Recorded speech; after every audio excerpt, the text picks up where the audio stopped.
Peço licença aos líderes desse espaço, aos líderes espirituais, encarnados e desencarnados, para que a gente possa hoje dar uma abertura e um passo a mais na direção dos nossos corações. E estou Suzana, né, estou psicóloga e venho estudando esse tema que eu hoje apresento para vocês, né, que se chama amor próprio, estima própria. E trazer um pouco de esclarecimento sobre o senso comum do que é esse termo, auto-amor. Nós confundimos muito o auto-amor com egoísmo, confundimos auto-amor com altruísmo, né?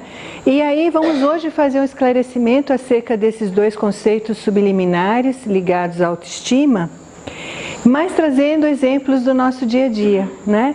Então hoje eu pretendo fazer duas partes principais de trabalho e eu preciso da colaboração e a participação de vocês.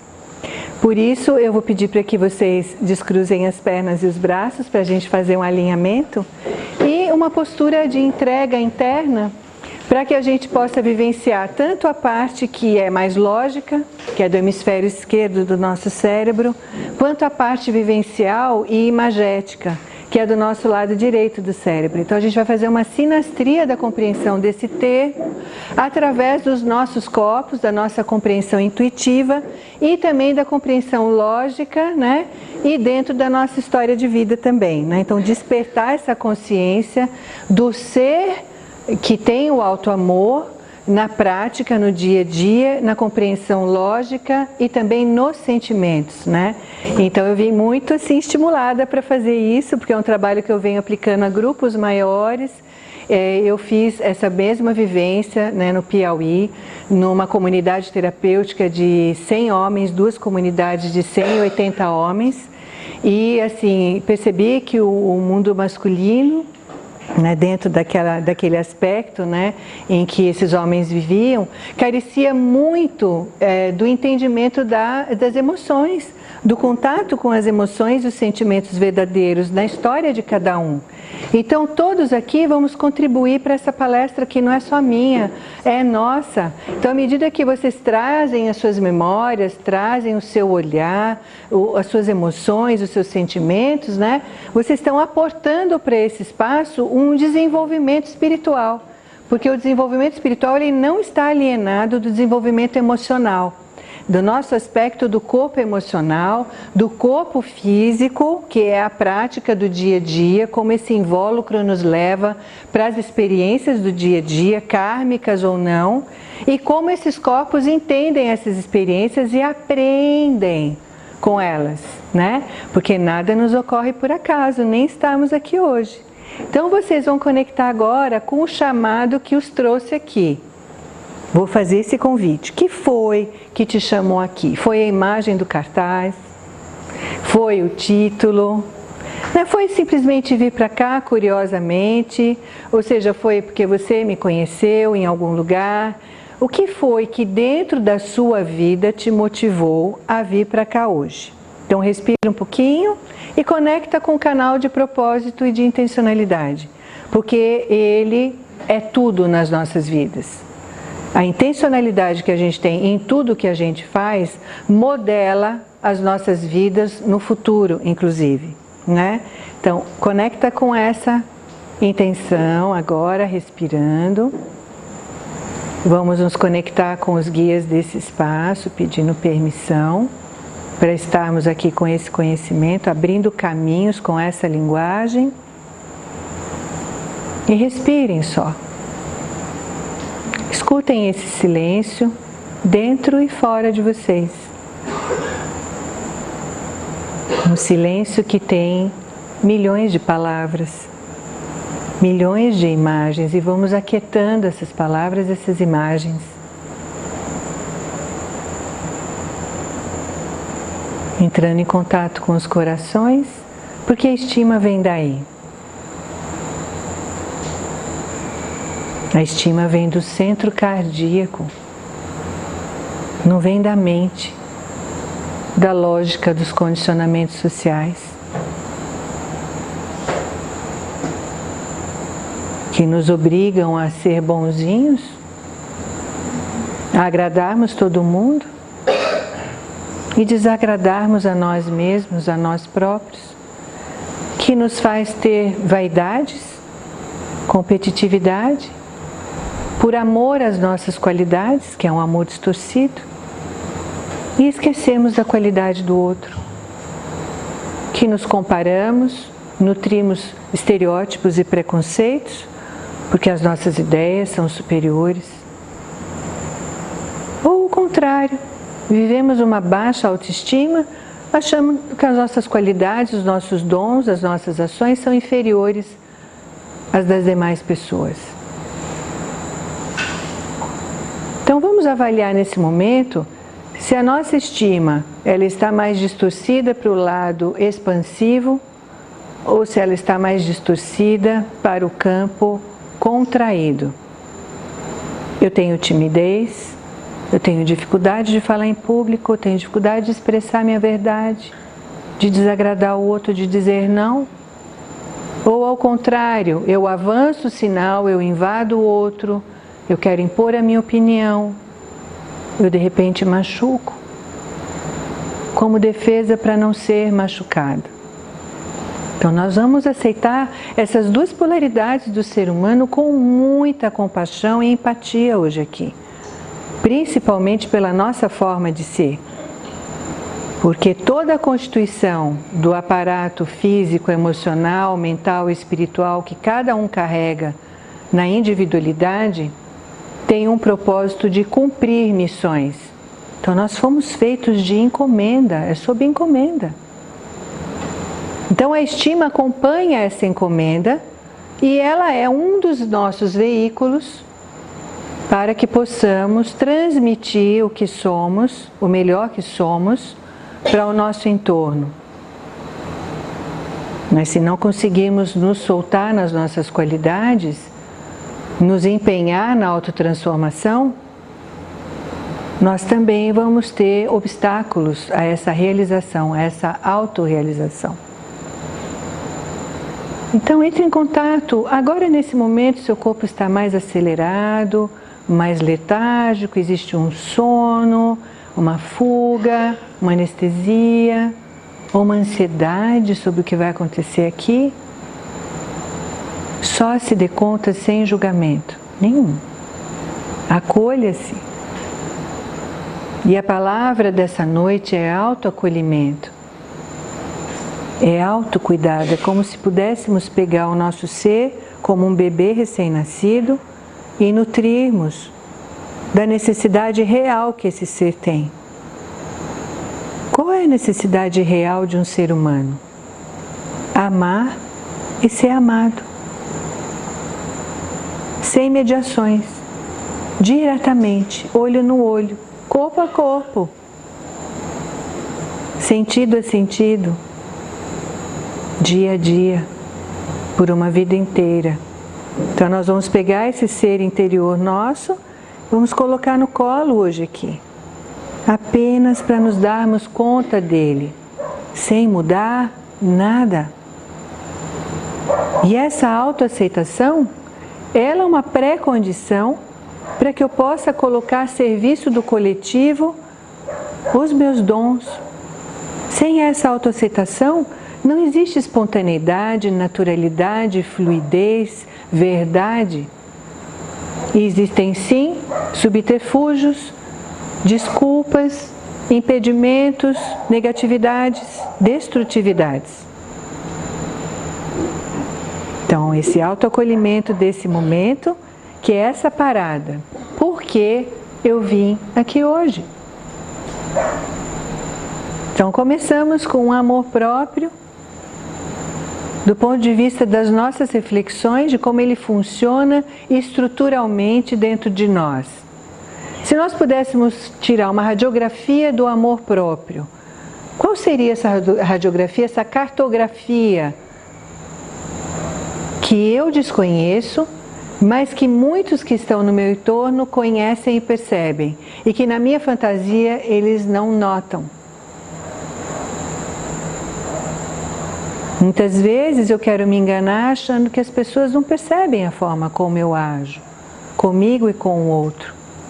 Mas as pessoas notam intuitivamente.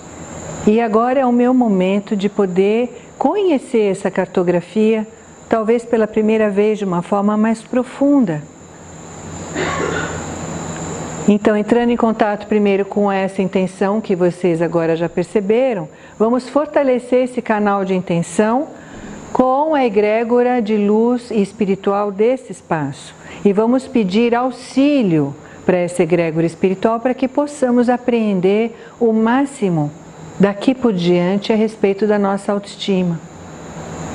Sim?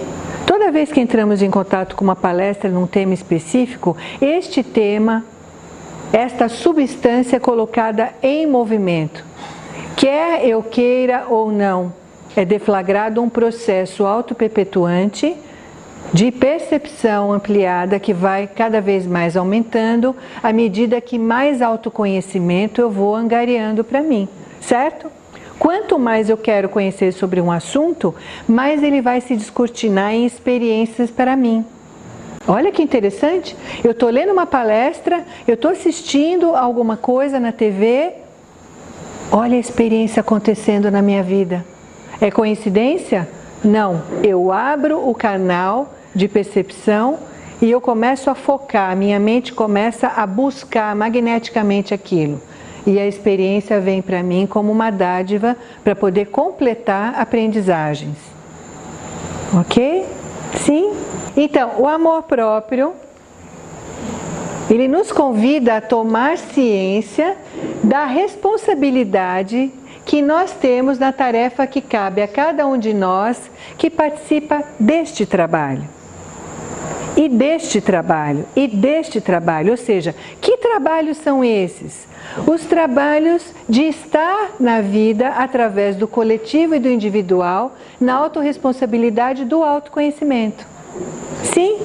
Então nós temos muitos trabalhos e tarefas nas nossas vidas que nos convidam ao autoconhecimento. E nós sabemos que o autoconhecimento é a chave que mata a sensação de morte que nós temos de vez em quando diante de uma situação nova. O conhecimento é uma chave que mata a ilusão de morte perante uma situação difícil nas nossas vidas. Sim? Ok? Então, o que deve ser o trabalho em grupo e o que ele deve propor e como a gente deve fazer para atingir os nossos objetivos pessoais e coletivos para essa encarnação.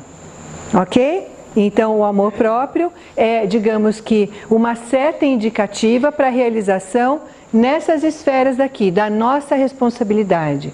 É um chamado para a tomada de consciência do que viemos fazer aqui. E existe uma espécie de amor próprio saudável na alma madura, né? Mas sempre que as suas atividades e correntes inconscientes são distorcidas, como a vaidade, como a competitividade, como o perfeccionismo, como a imagem idealizada do que é certo, do que é errado, os condicionamentos, né? O amor próprio também se distorce. E aí, como na sua versão mais tosca, pode se tornar egoísmo. E não é o egoísmo que a gente conhece de uma forma senso comum. É um egoísmo muito especial que eu vou mostrar para vocês. É um egoísmo autocentrismo. Então, muitas vezes, a autopiedade, a peninha que eu tenho de mim mesma, a vitimização, é uma forma de egoísmo. Vocês entendem isso? Seja pela hiperautoestima ou pela baixa autoestima, eu estou no egoísmo. Porque eu quero estar num ponto diferencial da média das pessoas. E eu desejo chamar atenção por este ponto, seja hipervalorizando ou desvalorizando o meu ser. Compreendem isso? De qualquer forma, o egoísmo me faz afastar dos outros seres humanos. Existe a separatividade, que é um ponto muito importante. Então, tanto a depressão quanto os estados de ansiedade, eles são estados antagônicos, mas complementares, de estados de egoísmo. Na ansiedade, o que eu quero? O que eu quero na ansiedade? O futuro. O que eu quero na depressão? O passado, aprisionamento ao passado. Só que eu sou um ser presentificado. A vida existe no aqui e no agora. E esta é uma lei espiritual que eu devo compreender na prática para poder me liberar de estar sempre no futuro ou no passado. Ou querendo que o outro se transforme em algo que ele não pode se transformar. Porque ele tem sua própria potencialidade, não a minha. Ok? Então, o nível mais exterior de autoadmiração é facilmente percebido pelo outro, ou seja, a pessoa que está em expansão e no egoísmo muito elevado, num autocentrismo muito grande, né? Ele é, de alguma forma, percebido pelos demais. Sim ou não? Mas quando essa distorção está oculta, ou seja, na falsa modéstia, naquela timidez também, onde eu não quero me desenvolver, eu me escondo atrás de mim mesma, né? E essa distorção está oculta e encobrindo uma conduta exterior inautêntica, ou seja, eu uso a máscara de que eu não consigo, de que eu não posso, de que eu não mereço. Entende isso? Então, tanto o auto-amor distorcido pode estar para a expansão, no exibicionismo, por exemplo, quanto pode estar também naquela timidez falsa. Ou seja, eu sei que eu consigo aquele convite, realizar aquele convite, mas eu não coloco a fé dentro daquilo que eu sou. Então isso é manipulatório, concordam? Não poderia existir uma timidez verdadeira? Ela existe, mas nesse momento em que ela existe verdadeiramente, ela não cria separatividade. Ela é aquela contração onde eu preciso me preservar e ficar só para me nutrir, para depois expandir. Existe um movimento pendular. Eu contraio saudavelmente e depois eu expando. Eu não fico aprisionada na timidez, entende? Toda vez que eu estou aprisionada em um desses dois estados, eu estou no estado distorcido. Porque vida não é fluxo? Se vida é fluxo, eu tenho que experimentar das duas águas. Sim, claro que eu vou ter uma tendência mais à introversão ou à extroversão, porque isso é da alma de cada um. Mas eu não fico aprisionada. Então existe sim uma timidez verdadeira, assim também como uma expansão verdadeira, correto? Ok? Autopiedade e egocentrismo. A autopiedade, a vitimização, é uma forma de egocentrismo. É uma forma de me separar, me colocar exclusiva e especial. Sim ou não? Seja pela negatividade ou pela positividade, eu me coloco especial. E eu posso alardear isso para as pessoas. Olha o que está acontecendo comigo, olha como isso é ruim na minha vida, olha como eu não recebo o que eu preciso. O que eu recebo com isso? Uma atenção. Mas é uma atenção construtiva que eu recebo? Sim ou não? Por aquilo que é a minha potencialidade? O outro vai verdadeiramente se aproximar de mim? Ele não pode se aproximar porque verdadeiramente ele não me enxerga na minha potencialidade, porque eu escondo essa potencialidade que é a minha autorresponsabilidade na existência. Nós temos uma autorresponsabilidade de revelar as potencialidades que nós temos. E os estados, digamos, doentios ou desequilibrados, eles fazem com que a gente se defenda daquilo que nós somos. Ou seja, nós ficamos aprisionados naquilo que não somos. Olha que interessante. Quantas vezes vocês deixaram de fazer aquilo que queriam para fazer o que não queriam? E a vitimização não gera aproximação. A vitimização, ela não aproxima porque ela não constrói fluxo. A pessoa só recebe, ela não dá. Ah, tá. Sim. Não tem troca. Não tem troca. É só uma via. É só uma via. Perfeito, entendi. E isso cria uma drenagem energética de quem está sempre debruçado, tendo que servir, que provavelmente também não se perguntou sobre a autoestima própria, que está acontecendo com ela quando ela sempre serve e não recebe nada em troca. Então, nesse sentido, existe algo capcioso nas relações que nos engana quando existe vitimização. Nós não empoderamos a pessoa que é vítima. Concordam? Nós vamos fazer por elas E aí o que acontece? Elas se desempoderam do desenvolvimento e o passo a passo que elas podem tomar na vida, mesmo que pequeninos.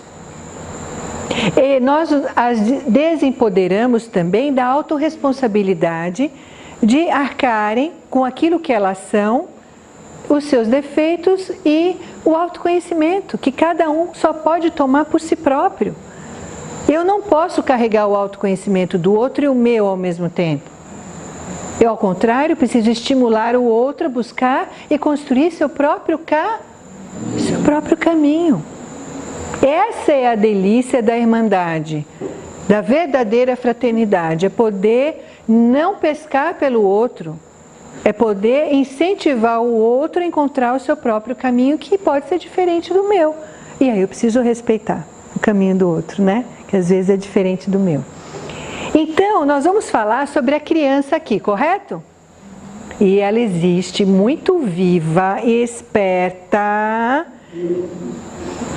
agindo plenamente dentro de nós o tempo todo. Ela está ali, ela está o tempo todo atenta para poder receber o que uma criança gosta. O que uma criança gosta? Atenção, carinho, colo, que as vontades sejam feitas como ela quer, imediatamente, né? E assim, só na direção dela, na direção de ninguém mais. Então veja, existe uma rebeldia natural da criança contra a autoridade, correto? A criança faz birra, não faz? Quando ela se rebela contra a autoridade, acompanhe, existe uma culpa. Qual a criança que já não quis que o pai e a mãe desaparecessem por 5 segundos? Só que a sociedade diz o quê? No mandamento, honrarás? Isso já cria uma contradição dentro do ser. Uma culpabilidade, olha só, culpabilidade essa que a criança acredita que não vai ser amada porque ela é má. Só que esse processo ele é inconsciente, pelo amor de Deus. Não vou perguntar para uma criança de 5 anos se ela tem culpa, que ela nem sabe o que é isso. É algo energético, está escrito, né, que existe culpa e castigo perante pecado. Está no ar que a gente respira isso. Está no rosto dos pais, na desaprovação da sociedade, na escola, na sociedade e em casa, sim? Dessa forma, pode deixar que eu mesma me culpo e me puno. Não precisa você me culpar não, tá? E nem me punir. A criança se autoculpa e começa a se sabotar. Isso tem a ver com notas na escola, isso tem a ver com a sociabilidade, com a comunicabilidade dela, a capacidade de expressar sua criatividade. Isso vai sendo embotado pouco a pouco, compreende? Vai sendo como que normatizado, condicionado. E o sentimento de inferioridade, óbvio, ele aparece naturalmente. Porque se eu sou má, se eu ajo erroneamente contra os meus pais, eu sou passível de castigo, não sou uma pessoa boa. E aí o que eu vou fazer? Encontrar atalhos para conseguir amor. Quais os atalhos que a criança pode ter para conseguir valorização? Fazer birra, desobediência, para chamar atenção. Estudar demais, ser o primeiro aluno da sala de aula, na contradição, né, na oposição. O que mais? Desenvolver sintomas físicos, adoecimentos, o somático. Estudar de menos também, né? Desenvolver algum déficit de atenção. Entende isso? Essa inferioridade causa autopunição, que já é a sabotagem. E aí, quando a gente vai se desenvolvendo, a gente não quer pagar o preço por todas essas estratégias que a gente desenvolveu, que logicamente vão causar algum efeito colateral. Sim ou não? Não é? Então eu tenho sempre que trabalhar muito, eu tenho sempre que estudar muito, eu tenho sempre que servir o outro, eu tenho sempre que dizer sim. Isso causa um efeito colateral ao longo das décadas das nossas vidas. E aí acontece uma crise, e no momento que acontece a crise espiritual, que advém de uma crise emocional constante, eu vou buscar ajuda finalmente. E quando eu vou buscar o autoconhecimento, eu tenho um divisor de águas, uma linha divisória. Ou seja, eu posso qualificar a minha vida entre duas partes, antes e depois da vida espiritual. Correto? Vocês se lembram como é que vocês eram antes do conhecimento espiritual? Do conhecimento das leis espirituais? Sim? Lembra que vocês eram apagados, né? Como que flutuando na encarnação, no automatismo, sem se perguntarem, fazerem questionamentos verdadeiros acerca da vida, de onde eu venho, para onde eu vou, o que eu vim fazer aqui. Mesmo às cegas, em crise, em dor, vocês foram buscar algo e conseguiram. A gente não consegue autotransformação da noite para o dia. Eu acredito na teoria reencarnacionista, respeito quem não acredita, né? Mas para mim existe muito sentido no moto contínuo da vida. A vida não acaba quando a gente dá o último suspiro na encarnação. Ela é apenas um portal para que a gente continue trabalhando as mesmas questões em enredos diferenciados, os quais os planos nós escolhemos. A rota próxima quem escolhe somos nós, de acordo com o conhecimento espiritual. Sim? Então, onde fica a linha divisória entre o amor saudável e o amor doentio? Quem pode me dizer? No equilíbrio. Hã? O equilíbrio. O equilíbrio entre o amor que eu recebo, o que eu recebo da vida, seja bom ou seja mal, e aquilo que eu dou para a vida, aquilo que eu oferto para a vida. Então, essa linha divisória, ela tem a troca profícua entre dar e receber. O ser humano tem um direito inato, que é o de dar e receber amor. Mas nós não acreditamos no amor. Nós não acreditamos que ele é livre fluxo na vida da gente. E nós agimos condicionadamente por percepções totalmente equivocadas e limitantes sobre o amor. Se o outro não fizer tal coisa, eu não amo. Se o outro não fizer tal coisa na minha direção, ele também não ama. E aí nós vamos bloqueando com pensamentos que são limitantes e são de acordo com a sociedade e da onde eu advenho, da minha educação e do meu karma, inclusive. Certo? Então, essa linha divisória eu tenho que tornar clara ao longo da minha vida. Como eu estou desnutrindo o meu amor próprio através de uma falta de estima. Certo? Você atribui a si mesmo o mesmo direito que atribui ao outro? Ou eu quero para mim, né? E não desejo que o outro receba, e não dou para o outro. Sim? Em que aspectos vocês carecem de amor próprio? É na família, é na relação a dois, é no trabalho, é na saúde, é no lidar com dinheiro, é no lidar com o coletivo, amigos, é no lidar com intelectualidade, dificuldade de leitura, de aprendizagem, de fazer o mestrado. Aonde eu careço de estima, na minha vida eu tenho vários aspectos.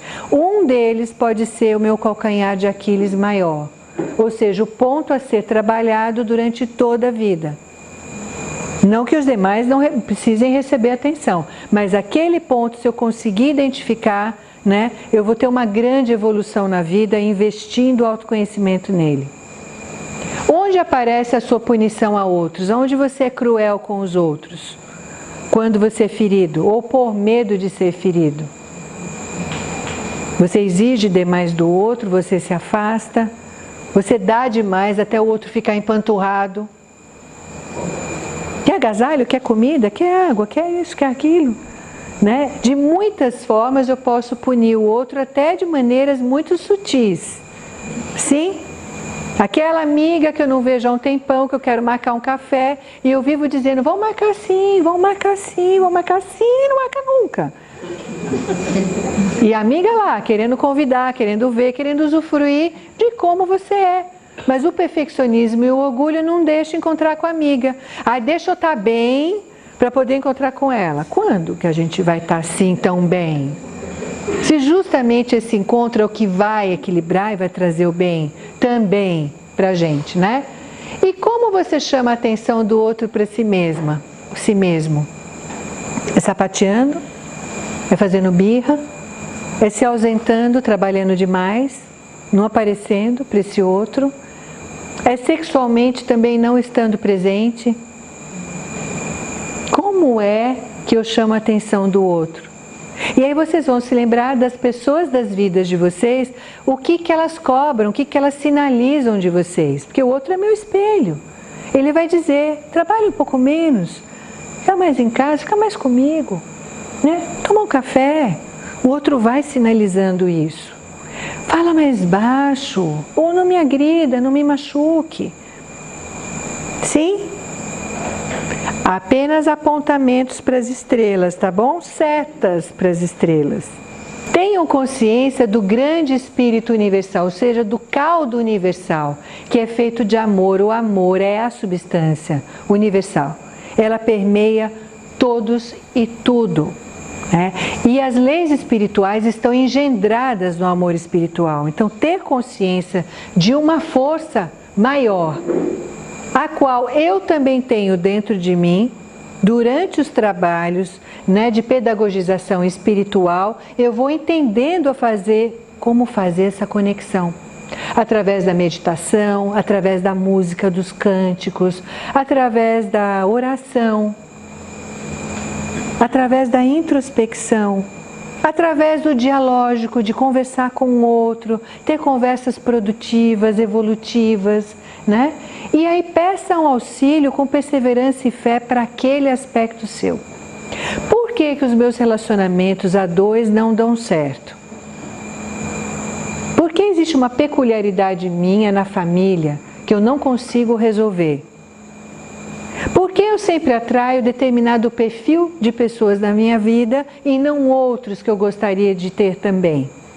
Então nós vamos começando a perguntar. O cogito, ele nos leva à evolução. Só que a gente precisa ter humildade para perguntar. Se eu não quero receber nem críticas construtivas e nem quero eu própria saber como eu sou, como eu posso evoluir? Aí qual é a forma da evolução que a vida dá? Dor. A dor não acontece porque um evento me trouxe algo negativo.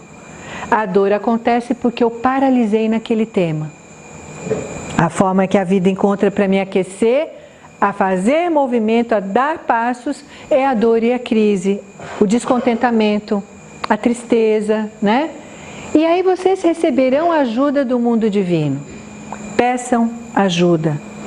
E nesse momento vou pedir uma pequena introspecção para que vocês tracem um plano de ajuda agora, uma frase, sobre um tema da sua vida e coloquem em movimento isso. Diga assim. Na mente, traga um aspecto da sua vida que você queira botar em movimento. Verdadeiramente. Que você queira honestamente encontrar suas partes doentias no que tange amar a si e ao outro. Qual é esse ponto que você quer pedir ajuda agora? Peça sem modéstia. Me falta o tipo certo de amor próprio, que é poder estar na hora certa, com a pessoa certa, fazendo o que é eticamente correto para mim, de um jeito próprio meu, né? E vocês procuram subsistir a essa falta de amor por um amor próprio desproporcional em outras áreas do ser. Então, faltou o amor a dois, eu vou compensar no trabalho. Faltou o amor do marido, da esposa, eu vou exagerar no amor filho, por exemplo. Sim, eu vou deslocar da área que eu deveria e poderia estar trocando para uma área compensatória que eu tenha, por exemplo, mais facilidade de fluição. E aí eu vou entrar num amor desproporcional àquela área. Isso, logicamente, vai desnutrir outras áreas da minha vida. Sim? E assim, esse desproporcional, amor próprio desproporcional em outras áreas do meu ser, faz com que eu não perceba a ligação entre os dois fatores. os fatores entre o dar e receber, a falta de uma área e o excesso de outra. E aí eu preciso me aperceber disso, né? Se vocês se amassem adequadamente, se tivessem verdadeiro autorrespeito, não precisariam amar tanto a si mesmos, as suas ideias, os seus pensamentos, se apegar, né, a posicionamentos, achando que os seus posicionamentos são tão melhores ou tão piores do que os dos outros. Sim, o amor próprio alinhado, verdadeiro, na presença do que eu sou, né, ele faz com que eu não precise estar num amor próprio distorcido, ou de desvalorização excessiva, ou de valorização excessiva de si mesmo. Sim, é o ponto de equilíbrio. Em outras palavras, é o eu real. É o que eu posso ser aqui e agora, com tudo de bom e tudo de não tão bom que eu tenha. Ficou compreensível isso? Amor próprio significa eu real. Viver a vida como ela é. Querendo me desenvolver em conexão com a fonte, praticando a aprendizagem do que são as leis espirituais e servindo a mim, servindo ao próximo. Perfeccionismo é inimiga número 1 do amor próprio. Porque o perfeccionismo ele age na irrealidade, na idealização. Então eu estou fora do amor próprio. Eu estou numa linha, né, de punição a mim mesma. Então eu quero fazer algo que é impossível. Eu quero que o outro faça algo por mim que o outro não pode fazer também, por perfeccionismo. Eu saio da rota da naturalidade, da espontaneidade, da alegria, da simples gratidão por estar vivo do jeito que eu sou. Olhe para as suas vidas, gente.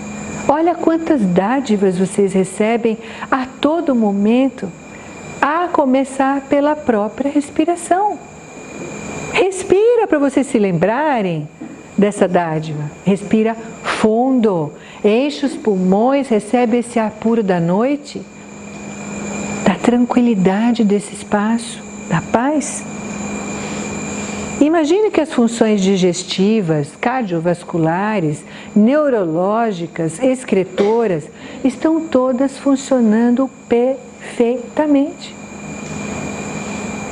Sim ou não? Pode haver alguma tensão, alguma dor, mas isto não é você. Isto é um trânsito seu de autocobrança, de alguma coisa que você está querendo ser que você não é. Então isso não é amor próprio. Joga isso fora. Vá para o que você é e para a beleza do que você é, única, exclusiva. Amor próprio verdadeiro é encontrar um ponto de ruptura. A partir desse momento eu vou questionar minhas crenças. É verdade que eu preciso trabalhar 14 horas por dia? É verdade que eu preciso trocar o carro de novo? É verdade que meu filho precisa estudar em escola tal só porque isto e aquilo? Então eu vou começando a questionar um modus vivendi automático que eu vivia e achava que estava tudo bem, porque eu não olhava para mim. E aí decidindo mediante o crescimento interior e o meu autoentendimento que eu já não desejo atalhos e substitutos na vida. Uma autovalorização externa. Eu vou começar a almejar o encontro comigo, que é o lugar mais precioso e benéfico que eu posso estar na minha vida. Porque onde eu estiver comigo e estiver prescrutando estes lugares internos curiosamente, de maneira relaxada, eu posso estar verdadeiramente com o outro, com a minha potencialidade real. Sem julgamentos, sem críticas, sem me abster dos dons e talentos que eu tenho e com a humildade de poder me desenvolver naquilo que eu ainda não sei, que são outros potenciais. E aí eu falo para vocês, o que é altruísmo? Faz parte de autoestima, tá? Altruísmo é o ato de doar sem pedir nada. Só que existe o falso altruísmo. Qual é o falso altruísmo? Eu dou cansada, eu dou sem querer dar, eu dou o que eu não tenho. Pisar no troco. visando, claro, que um ganho, que pode ser até inconsciente, viu? Já pensaram nesse lugar mental tão sutil, que é dar excessivamente para o outro para mostrar quanto poder eu tenho de dar? Sim ou não? Esse é o falso altruísmo, e a gente precisa estar muito atento a isso, né? E o egoísmo é a contrapartida disso. Ou seja, eu não dou nada, porque eu tenho medo de perder. Eu tenho a ilusão de que se eu der, olha só que ilusão, minha gente, que se eu der eu fico sem. Mas tudo não é abundância? Então se eu esvazio a xícara, ela está pronta para receber mais água, mais chá. E o fluxo mesmo da torneira é ter sim um local onde escoa a água para poder encher mais e acontecer o fluxo da abundância. Então quem é que sabota a própria abundância? Nós próprios, com o altruísmo falso e o egoísmo verdadeiro. Deixa eu corrigir, o egoísmo falso é esse que nos isola e nos faz crer naquilo que é inadimplência, a falta. Eu começo a temer a falta da vida. O egoísmo verdadeiro é aquele que diz não, quando a verdade é não. Eu não vou poder estar nesse horário com você. Egoísmo verdadeiro. É o egoísmo que me constrói e que constrói limites ao próximo também. Ensina o outro a estar na verdade, sim ou não? Então, abrir mão de desejar irrealidades na vida, coisas que não são possíveis nem factíveis, né? Abrir mão da paixão por si próprios. Já se apaixonaram alguma vez? Ai, como eu sei fazer isso tão bem. Ai, como eu adoro fazer isso que ninguém sabe fazer. Ao invés de doar essa aprendizagem para o outro, ensinar o outro a fazer também, ele vai ter o jeito dele, né? Verificar suas reações emocionais de inveja, competitividade, fechamento, né? Ausência perante o outro, ou presentificação demais, invadindo o outro, né? Quando de repente eu discordo do outro e não quero escutar o ponto de vista dele, né? Essas reações emocionais nós precisamos analisar, prestar atenção a elas, porque lá estão a nossa criança. Nessas reações estão as nossas crianças internas, fazendo birra, né? Esclarecer entre a confusão, olha que maravilhosa essa ideia, viu? Atenção aqui que é sutil, tá? A confusão que eu faço entre amar a sua forma de vida, eu amo a minha forma de vida, versus a gratidão e alegria de viver. Vira a sutileza disso? É o apego à própria vida, não querer que ela mude. Ao contrário, eu entrego a minha vida para a transformação. Ações erradas e certas, entre o bem e o mal, o que eu gosto e o que eu não gosto, eu entrego e fluo. Ou eu fico aprisionada a um modus vivendi condicionado. Eu não abro mão desse bairro. Eu não abro mão desse canal de TV. Eu não abro mão disto, daquilo, eu vou me fechando. Não saio daquela postura. Não enriqueço, não crio porosidade, não crio superfície de trocas, né? Agora eu quero que eu convido todo mundo a ler junto, tá bom? Vamos lá? Todos vocês que têm a nobre coragem de seguir este caminho de luz, devem entender que cada esforço de vocês também nos ajuda, e por isso somos gratos. Sem a sua boa vontade, não poderíamos executar a nossa tarefa. E aí, quem diz isso? A espiritualidade. O mundo espiritual, ele vibra, ele torce para que a gente dê passos, para que a gente se mova, mesmo que pequeninamente, mesmo que de uma forma incipiente, mesmo que ainda lutando contra a natureza da paralisação, da falta de fé, a gente possa se erguer e pedir ajuda à espiritualidade, ao menos essa humildade, mesmo que a gente não saiba o caminho, né? E pedir ajuda ao próximo, ao irmão também. Então, existe um período de descanso nas nossas vidas. Por exemplo, saindo daqui nós vamos ter um repouso, certo? Vamos ter um hiato entre uma reunião e outra, sim? Então, que todos vocês encontrem novas forças na alma, uma nova força para viver, um novo entendimento, um novo desejo de crescimento interior. Se existe uma cobiça saudável, é esta. Nada pode ser mais proveitoso, nada pode proporcionar mais satisfação e mais permanente do que isto. Fiquem em paz, queridíssimos amigos, fiquem com Deus. Eu quero que vocês saibam que a espiritualidade, ela vibra pela expressão dos nossos sentimentos. Os seres espirituais, eles não vivem as nossas emoções, pelo menos os mais elevados não vivem as emoções na dimensão corporificada que nós vivemos. Então eles torcem para estar ao nosso lado e sentirem essa vibração em evolução, que é a evolução dos sentimentos. Nós temos uma capacidade fluídica de passar de um sentimento para outro rapidamente, né? E eles vão acompanhando a nossa evolução a partir desse magnetismo que eles têm conosco, tá? Então, sentir é a maior propriedade que um ser humano pode se dar e dar ao outro. Principalmente se esse sentir ele é verdadeiro, ele é livre de manipulações, ele é livre de expectativas e perfeccionismos. Então se soltem, certo?